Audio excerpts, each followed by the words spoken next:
කොරියාවේ මං ගත කරපු තවත් ලස්සන දවසක්. තනියම නෙවෙයි මගේ සොන්සේනින් එක්ක. සොන්සේනින් කියන්නේ කවුද කියලා මං මගේ කලින් වීඩියෝස් වල දාලා තියෙනවා. මේ කාලේ වෙනකොට කොරියාවේ තිබ්බ සීත කාලගුණේ ඉවර වෙලා වසන්ත කාලේ මුල් ආරම්භය. හරියටම මාර්තු 10 වෙනිදා මට නිවාඩු දවසක් නිසා මම කියා සුපුරුදු විදිහටම මගේ යාළුවාව හම්බ වෙන්න.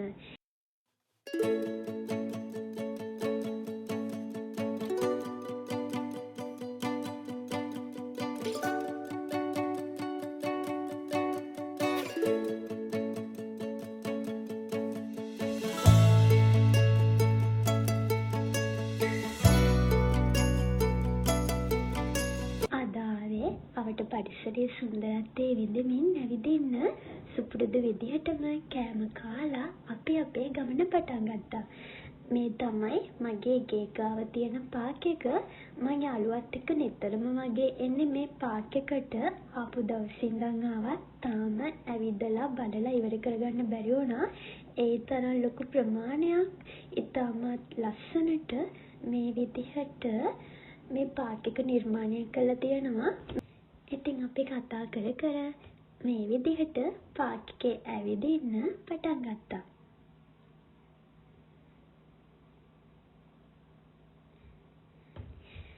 ටික දුරක් යනකොට ඉස්සෙල්ලාම අපිට හම්බුනේ මෙන්න මෙයාව.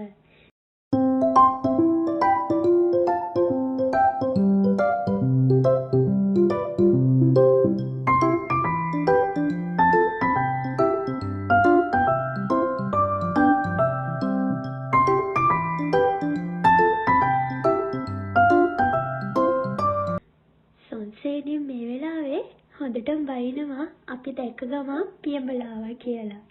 ඉතින් හරිම විනෝදයි මේ යන ගමන. බලන් ඉන්න ඉස්සරහට තව මොනවද වෙන්නේ කියලා.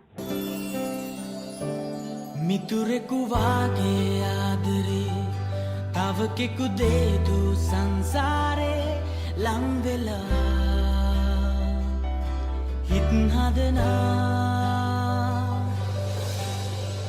පැහැදිලි අහසින් දල රැලි සයුරින් හෝ කරදර වටලා සුවය දෙනා හිතවත්කම් මුමුණනා හදගෙත් තම් කරගෙන වේදනා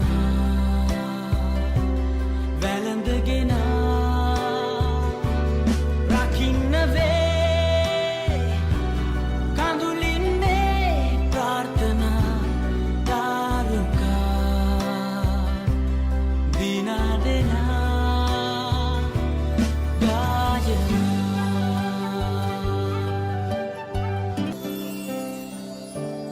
මිතුරෙකු වාගේ ආදරේ තව කෙකු දේදු සංසාරේ ලං වෙලා. පහුගිය කාලෙම තිබ්බේ දැඩි සීත කාලගුණයක්. ඒ නිසා සමහරක් ගංගා අයිස් තට්ටු වලින් වැහිලා යනවා. ඉතින් දැන් සීත කාලගුණේ නිමා වෙලා වසන්ත කාලය ආරම්භ වෙනවා. ඒ නිසාම මේ විදිහට සෑම ගංගාවක්ම රැඳිලා තියෙන කුණු රොඩු පිරිසිදු කරනවා කියලා තමයි සොන්සේනේ මට ඒ වෙලාවේ කියලා දුන්නේ. තව ටික දවසකින් මේ විදිහට තියෙන මේ ගස් සකුර මල් වලින් පිරීලා යනවා. ඒ සුන්දරත්වයත් මොන වගේද කියලා අනිවාර්යයෙන්ම මම ඔයාලත් එක්ක බෙදා ගන්නවා. මේ ඇවිදගෙන යන මාවත මලින් පිරුණට පස්සේ මොන වගේ සුන්දරත්වයක් මවලා දෙයිද? අපි බලාගෙන ඉමු.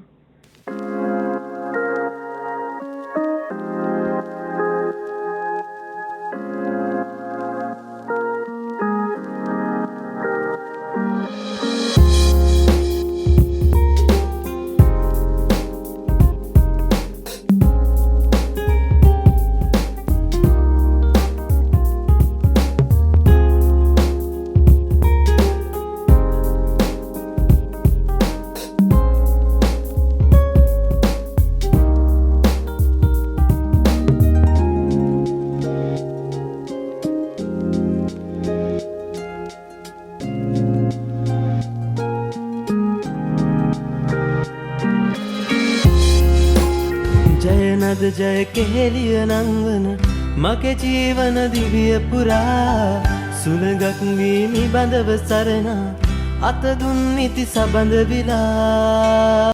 අපි දැන් පාර්ක් එක වටේ පොඩ්ඩක් ඇවිදලා ආවා කෝෆි එකක් බොන්න. මගේ කලින් ක්‍රිස්මස් වීඩියෝ එකේ වගේදීම මේ යන පාරේ ගස් මෙන්න මේ විදිහට ඩෙකොරේට් කරලා තිබ්බා. මේකට හේතුව තමයි සීත කාලගුණයේදී ගොඩක් ගස් මැරෙනවා. ඉතින් ඒ ගස් නොමැරී ඉන්න ඊට අවශ්‍ය පෝෂණය තමයි මේ විදිහට ලබා දෙන්න කියලා ඒ වෙලාවේ සොන්සේනින් මට කියලා දුන්නා.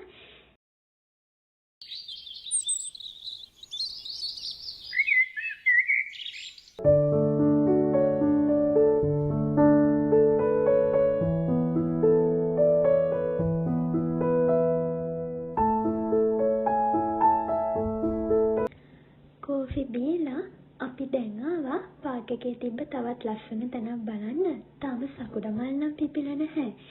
ඒත් පරිසරය නම් හරිම සුන්දරත්වයක් තමයි මවන්නේ.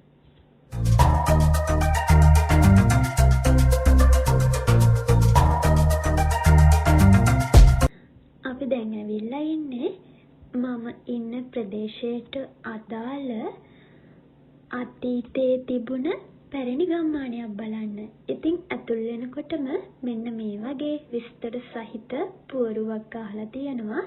ඉතින් සංසේනින් මේ වෙලාවේ වචනින් වචනේ හැම දෙයක්ම මට පැහැදිලි කරන ගමන් තමයි ඉන්නේ. ගුරුතුමිය නිසා කොරියාවේ මම නොදන්න ගොඩාක් දේවල් මට ඉගෙන ගන්න ලැබුණා. ඉතින් මේ පැරණි ගම්මානය ගැන ගොඩාක් අතීත තොරතුරු මම දැනගත්තේ ගුරුතුමියගෙන්. එහෙනම් අපි ඉස්සරහට ගිහින් බලමු කොරියාවේ පැරණි ගම්මානයක අපිට මොනවද බලා ගන්න තියෙන්නේ කියලා.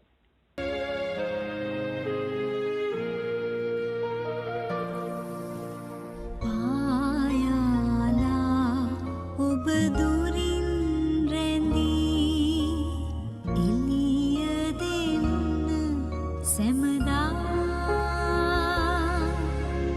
දුක් සීකඩ විසි කරදා සිනාවෙන්න රහසින් පුරිරු කම්දලු නනවා මියුරු අඳුරු මේ ලෝකේ ගෙතරම් සුසුම්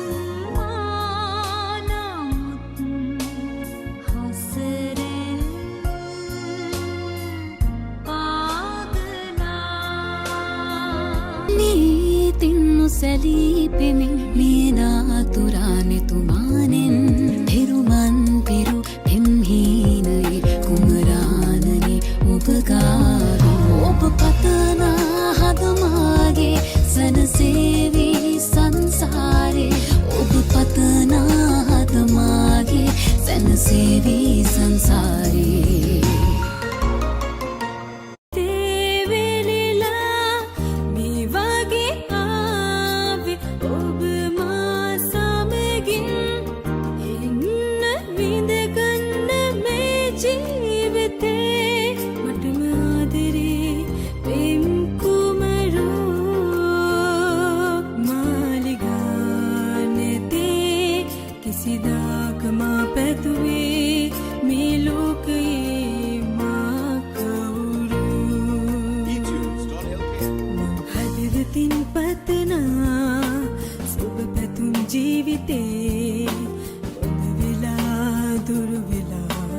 අහිමි වී යාදෝ දුක හිතේ පිරෙවි හොර රහසින් නැවිදින් හිතවත් කමක් හඳුනන කෙනෙක්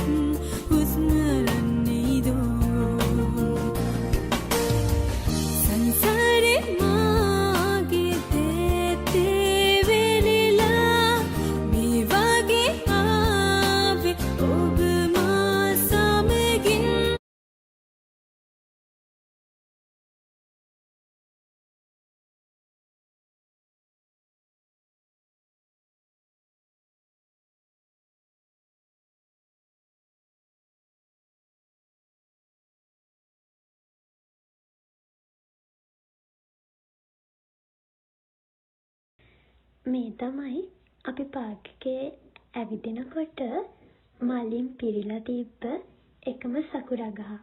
මල් පිපෙන්න තව කල් තිබ්බත් එයා නම් කලින්ම ඒ සුන්දරත්වය සපා දහමට දායාද කරලා.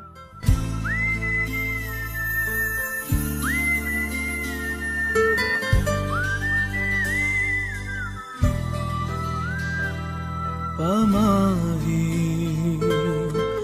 පිපුණු මල් සුවඳයි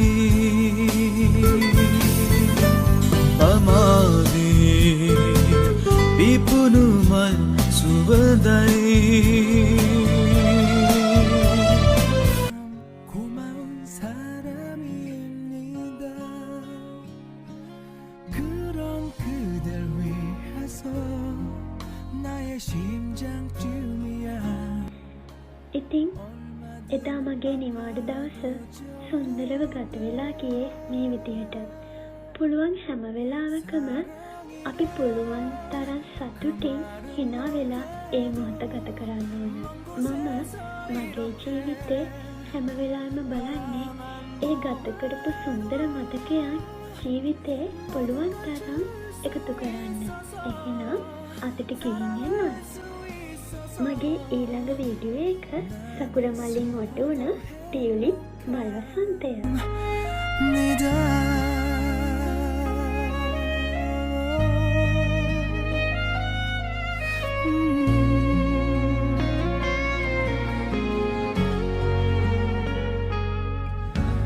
나 태어나 처음 가슴 떨리는 이런 사랑 또 없을 테죠 몰래 감추던 오랜 기억 속에 단 하나의 사랑입니다